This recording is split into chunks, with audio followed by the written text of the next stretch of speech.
Revenge isn't always loud or explosive. Sometimes it operates quietly, weaving its way through guilt. The most ruthless form of revenge doesn't involve tearing someone else down directly. It's allowing them to dismantle themselves, gradually and silently, from within. This is what Machiavelli understood on a profound level. He recognized that true power lies not in chasing vengeance with violence or rage, but in subtlety. True strength doesn't rant or plead for validation, and it certainly doesn't demand to be understood. Instead, it plants seeds of doubt, questions that burrow into the mind of the enemy, and then disappears. Guilt, after all, is one of the most undetectable yet effective instruments in the art of control. You don't need to be present for it to wreak havoc. It requires patience, restraint, and a sharp understanding of how to dismantle a person's perception of themselves until they begin unraveling their own identity, morals, and version of events. So how do you wield this weapon? How do you make someone feel the weight of their guilt without confrontation? It begins with one crucial understanding. Guilt stems not from what someone has done, but from what they cannot fully justify or explain. When people betray you, hurt you, deceive you, or dismiss you, they expect one of two predictable reactions: anger or pain. Anger allows them to rationalize their actions as necessary. Pain reassures them of their power and significance. A visible emotional response provides their ego with exactly what it craves: a sense of impact and confirmation that their actions were not only justified, but unavoidable. But the Machiavellian approach defies both expectations. You don't react with anger. You don't retaliate with emotion. You don't even acknowledge the wounds inflicted. Instead, you enforce an emotional void, a silence so deliberate that it unsettles them. This lack of response breaks their narrative because they're left with nothing to validate their choices. Without your reaction, they can't argue for their necessity or strength. And as that silence lingers, doubt begins to creep in. Why didn't they respond? Are they planning something? Do they know more than I think? Were they stronger or kinder than I assumed? The absence of expected chaos undermines their confidence, triggering psychological instability that grows over time. People often fear being forgotten more than they fear confrontation, especially when they know they've wronged someone. This is where your first move becomes clear. You don't punish them by displaying rage. You punish them by showing indifference. And this isn't the kind of spiteful ghosting that comes across as dramatic or overly emotional. That would only feed into their narrative that you were too sensitive or reactive. No, this is about calculated silence, a form of quiet detachment that feels intentional and composed, never bitter or chaotic. The trick lies in your demeanor. You stop explaining yourself. You stop retaliating. And most importantly, you withdraw gracefully. Your silence shouldn't convey emotional hurt. It should radiate power and control. When they see no outbursts, no unpredictable actions, just poise and stillness, that's when it destabilizes them entirely. They expected a storm. Instead, they're met with calm. They braced for drama, but only received distance. They thought they'd feel superior, but now feel disoriented, exposed to a silence so deafening that it almost feels like being observed. This psychological weight carries a message without words. I saw everything. I understood everything. And still, I remain unshaken. That kind of self-possession is devastating because it flips the power dynamic entirely. Soon after comes the second phase, the breakdown of their story, the narrative they constructed to justify their behavior. People who hurt you rarely face the truth behind their actions. Instead, they craft mental scripts to shield themselves from accountability. I had no choice. They were too toxic. I couldn't deal with their negativity. They wouldn't change. These justifications aren't rooted in reality. They're defense mechanisms designed to protect their egos. Here's where silence truly shatters them. Their excuses depend on your reaction to hold water. Your anger or distress would give them ammunition to lean into those defenses further. But when you remain quiet, when you offer no confirmation of their assumptions, their entire rationale starts to crumble. There's no messy fallout to point at, only the stark clarity of their actions in a vacuum. And it's within this void that guilt grows unchecked. Their own mind becomes their undoing. When someone causes you pain and you react with anger, they walk away remembering you as volatile, overly emotional, and difficult to deal with. However, if you respond with quiet composure and simply walk away, their memory shifts. They recall the way you didn't plead, didn't unravel, and upheld your dignity in a moment meant to shatter it. This creates an unsettling contradiction in their mind. If you were so calm and self-possessed, why did they treat you so poorly? That question lingers, deepening over time, especially as they meet others who lack the same poise, the same presence, or your depth of character. The memory of you no longer brings them satisfaction or triumph. Instead, it stirs unease, guilt, and discomfort. You didn't crumble under the weight of their actions. Instead, you disappeared gracefully. You let them leave, even as they slammed the door behind them. And when they turned to look back, expecting tears or desperate gestures, all they found was silence. It's in that silence that their conscience begins to deteriorate.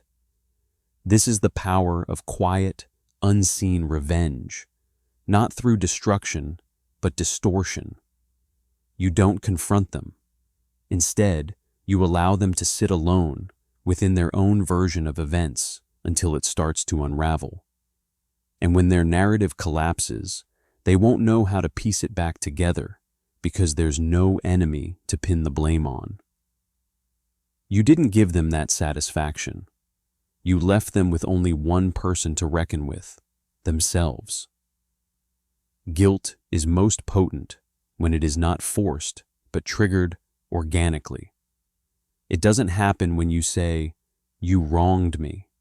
It happens when they start asking themselves if they did, and why. That's where the real shift begins.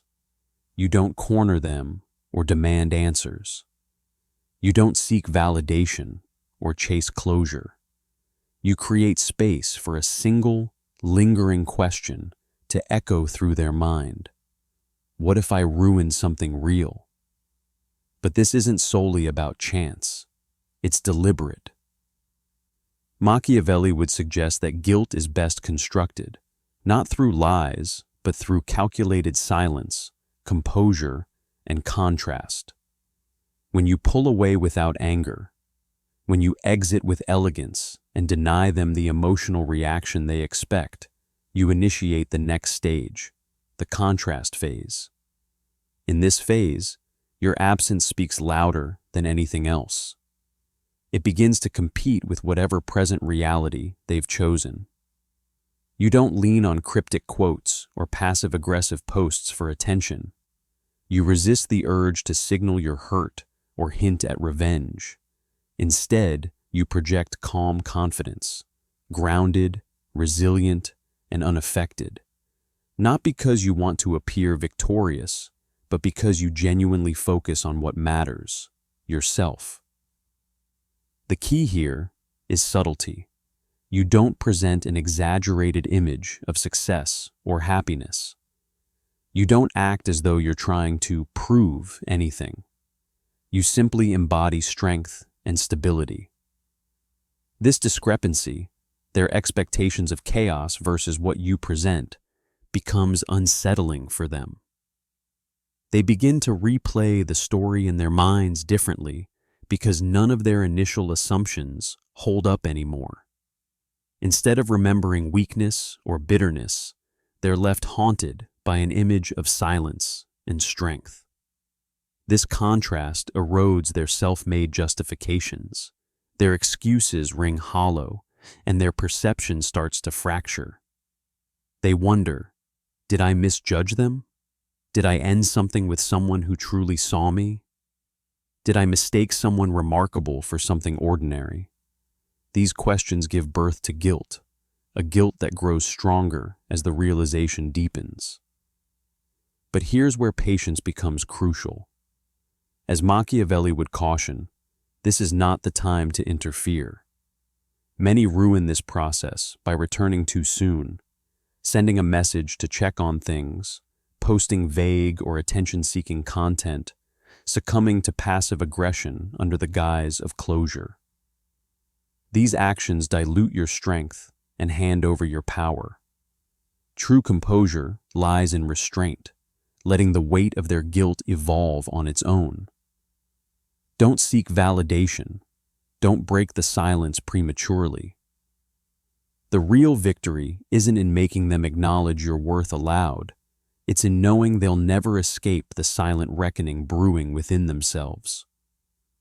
Without having to lift a finger, you have already proven everything that needed proving, simply by walking away with grace and unwavering self-respect. This is a hidden expression of desperation, cloaked in dignity. True strength doesn't seek to return. It lingers, subtly and consistently. You leave your mark through grace, through the choice not to speak ill of them, through the enigma of your peace. They start asking others about you, obsessively scrolling through your online presence, poring over your words for insights, and find nothing but absence, or worse, stability, which becomes unbearable to someone who believed they had broken you. Guilt thrives by comparison. Without contrast, their actions seem justified. But when juxtaposed with your growth, dignity, and unshaken composure, guilt flourishes. You don't turn into the antagonist of their story. Instead, you embody the alternative they foolishly discarded. Think of Machiavelli's wisdom. Guilt, once awakened, requires no external pressure. Time and their own conscience will do the work for you. This demands your emotional invisibility. No dramatic declarations, no pleas for closure, no vengeful gestures.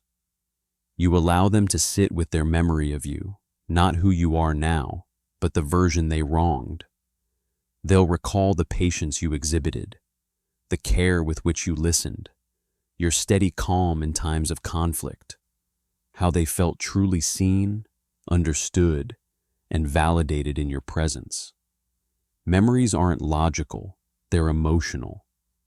Over time, the reasons they left will blur, but how they felt will remain vivid. And as their reflection deepens, one unbearable truth will crystallize.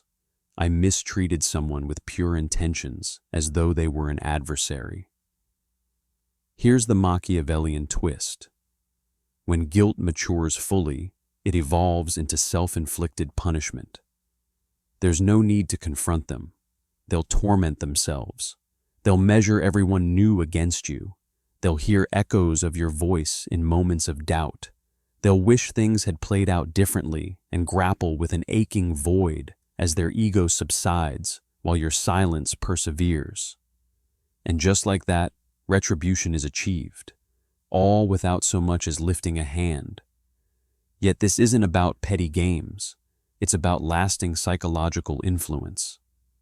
The ultimate show of control is not wanting them back. It's allowing them to carry the weight of what they lost indefinitely. Machiavelli taught that betrayers shouldn't be given a second chance. The upper hand lies in letting them stew in the consequences of their own actions. If they try to re-enter your life, don't slam the door. That's too reactive. Just leave it closed. Offer no response, no explanation. Maintain that same composed distance they've come to dread. That ambiguity becomes their undoing. They won't know how you feel, whether you've moved on or simply erased them from existence. That uncertainty? It's their most devastating punishment, a limbo of unanswered questions and unresolved feelings. Conflict heals with time. Silence rarely does, especially when they know it was earned. You become a relentless mirror reflecting not your wounds, but their failings. Every glance at that mirror reminds them not of you, but of their mistakes. A constant, inescapable reminder of what they squandered. This is Machiavelli's idea of perfect revenge. Not through destruction, but through quiet introspection that spirals into lasting regret. Silence becomes your sharpest weapon when used deliberately. And for those who caused you pain, that silence doesn't echo your suffering. It amplifies their betrayal, exposing every crack in their character as they revisit their actions again and again. This is where true psychological weight bears down, not through rage or retaliation, but through turning their reflection inward until their guilt binds them tighter than any external consequence ever could. You never reacted. You didn't defend yourself or even look back. And in that quiet absence, you became something larger than life, a silent force beyond their grasp. Not because you vanished, but because you left so completely that your memory no longer feels like a person. It feels like judgment. Yet here's the truth: they'll never confess. They crave forgiveness.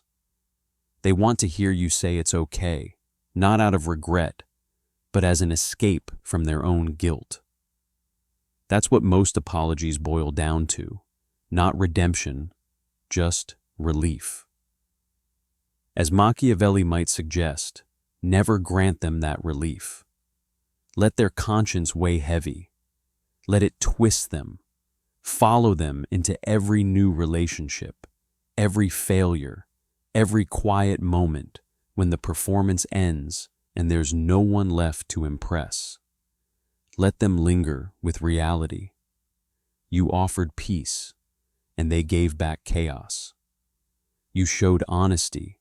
They countered with strategies. You extended grace, and they deflected with blame. Worse still, you gave them silence, and they still couldn't stop talking. What separates petty revenge from true psychological power is this: don't let your growth become their closure. That means no cryptic posts on social media, no better off without you declarations, no performative reinvention for the world to see. Your transformation should be private, authentic, not theatrical. A quiet return to the self they failed to acknowledge and now cannot reach. What lingers with people isn't just the memory of someone they wronged. It's the unsettling realization that they never actually understood you, and now they never will. That's where the torment begins, the unanswered questions that swirl in their minds. Did they love me? Were they always this composed? Did I misjudge them? Did I let go of a good thing? Or did I just never matter? These thoughts don't lead to closure. They unravel into self-doubt. That's the elegance of silent revenge. It's not an explosion. It's erosion. Slow, steady, inevitable. You didn't shove them into despair. You simply stepped back and let them tumble off the cliff they built themselves. And if they circle back, seeking apologies or chasing nostalgia, you don't retaliate with cruelty or lectures. You don't revisit their mistakes or grant them a chance to explain. Instead, you end it with a simple declaration: I've outgrown this conversation. It's not harsh, it's definitive. It sends a clear message. You hold no anger, no grudge. You've merely moved past being their lesson. And nothing cuts deeper than realizing they're not even worth your explanation.